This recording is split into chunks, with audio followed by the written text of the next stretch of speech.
A lot of times, you might be presented with the pie chart questions on the test. This is an example of this type of question. You need to calculate petroleum consumption. The ratio between natural gas, petroleum, coal, nuclear power, and renewables consumption is 8:6:4:3:3. The total consumption of energy is $3 billion. So, how much in US dollars was consumed in form of petroleum? You're presented with 4 different choices. Choice A, 510 million. Choice B, 610 million. Choice C, 750 million. And choice D, $600 million. Do you see the answer? Do you know how to calculate these types of problems? Give yourself 10 to 15 seconds, maybe 20 to 30 seconds to see if you can come up with the solution.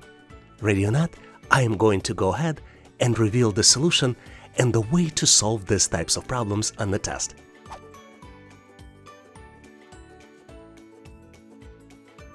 The best way to solve these types of challenges is to understand the relationship between the consumption ratio and total value of energy consumed in US dollars.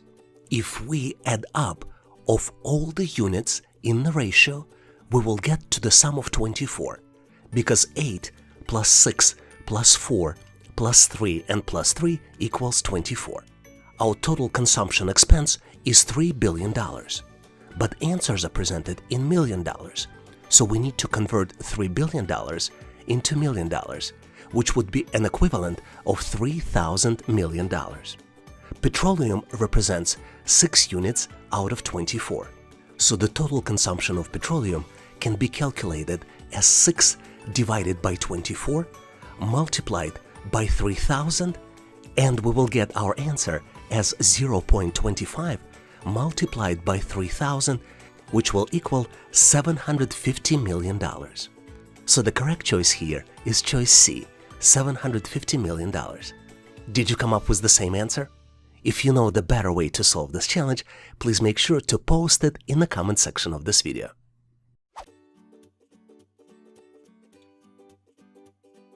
Here's a cool question which tests your knowledge of percentages. You're presented with the chart which shows average cryptocurrency price. And question tells you that the chart shows the average price of cryptocurrency for each month from January to May.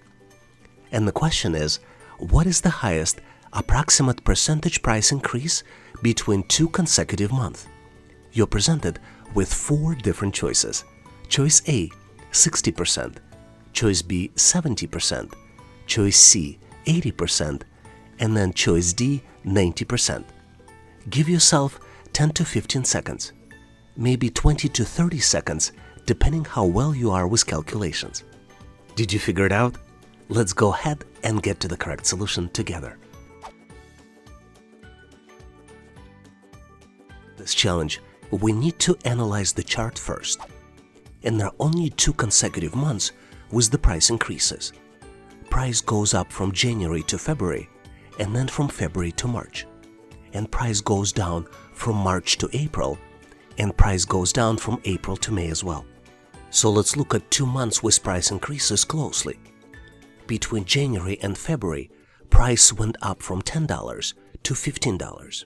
So the difference is 15 minus 10 equals 5. Between February and March, price went up from $15 to $27. So the price increase is calculated by subtracting 15 from 27, and the result is 12. Let's calculate the percentage increase. Between January and February, price increased by 50%. This is calculated by dividing 5 by 10 and multiplying by 100%. The end result of this is 50%. Between February and March, price increased by 80%. And this is calculated by dividing 12 to 15 and multiplying by 100%. The end result of this calculation is 80%. So the correct choice here is choice C, 80%. Hopefully you've nailed this question and now know how to answer similar problems on the test.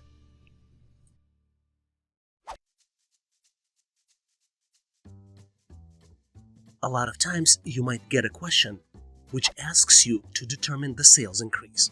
You're typically presented with the graph, which shows lines that represent different sales. In our case, we are represented with the chart that shows sales of cardio equipment from January to June, sales of bikes represented by the blue line, sales of elliptical represented by the orange line, and sales of treadmills are represented by the gray line. The question asks you to determine largest sales increase. Specifically, you need to determine which period represents the largest 1 month's number of item sales increase for cardio equipment sales. You have 4 different choices. Choice A, bikes from January to February. Choice B, bikes from February to March. Choice C, ellipticals, March to April. And choice D, treadmill, May to June. Do you see the answer? You may need to look closely to determine the correct answer for this question. Give yourself 5 to 10 seconds to see if you can come up with the right solution. Are you ready? We're going to move forward and cover the answer for this problem and get to the solution together.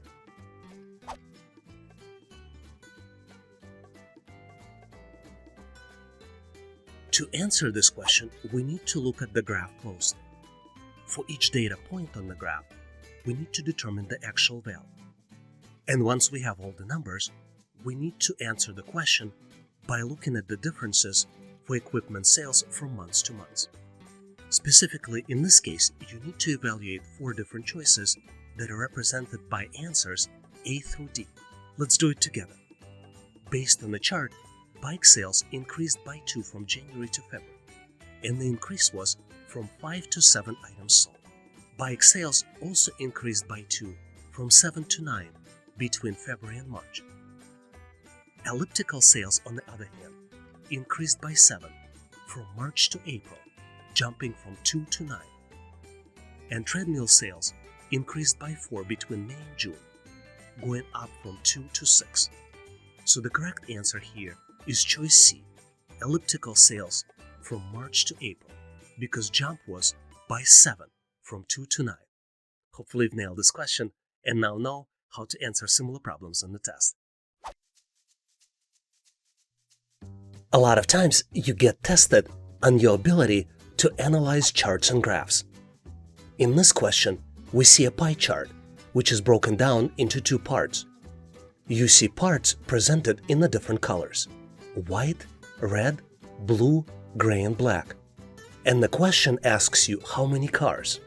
Let's read the question more carefully. The pie chart shows the colors of the cars past traffic light in 1 hour period. A total of 250 cars passed the traffic light. The number of white cars is represented by an angle of 90 degrees. Approximately how many white cars passed the traffic light? You're presented with 4 different choices. Choice A, 57. Choice B, 60. Choice C, 63. And choice D, 67. Take a close look to see if you can come up with the answer. Do you see the answer? Let's continue to see how we can get to the correct solution and solve this challenge together. A lot of times, answer given to you as part of the question. And this is one of those cases. Pie chart is represented by a 360-degree circle. We know that 90-degree angle represents number of white cars past the traffic light, and 90 degrees is a quarter of 360. To do the calculations, you need to divide 90 by 360, which is a quarter or 0.25. We need to build the proportion to calculate the final value. If total number of cars past the traffic light is 250 and it's represented by a 360-degree circle, to calculate the number of white cars passed, we need to multiply 250 by 0.25. So the end result is 62.5. The closest value among the answers is 63. So the correct choice here is choice C, 63. Hopefully you've nailed this question and now know how to answer similar problems on the test. Thanks for watching. If you liked the content, please give us a like and consider subscribing. Thank you for your endorsement, support, and patronage. Please also check out additional resources in the description section of this video. I also encourage you to check resources page on our website, howtoanalyzedata.net. Please leave your feedback, corrections, or suggestions in the comment section of this video. And all the best on your journey. I'll see you in my next video.